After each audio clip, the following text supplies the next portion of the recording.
చాలు. అంచేత తులసి చెట్టు ఉండాలి.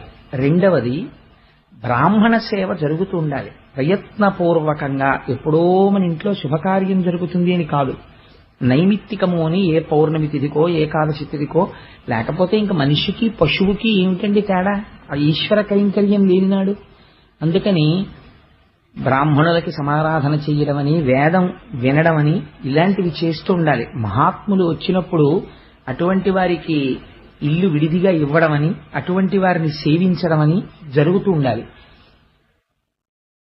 మూడవది, లక్ష్మీదేవి యొక్క స్థిరమైనటువంటి నివాసాన్ని ఎవరు అపేక్షిస్తున్నారో అటువంటి వాళ్ళు తగినంత కారణం లేకుండా పగటిపూట ఇంట్లో అదే పనిగా నిద్రపోయే తత్వం ఉండకూడదు. ఈ మూడు నా సొంతంగా చెప్పానని మీరు అనుకుంటున్నారేమో.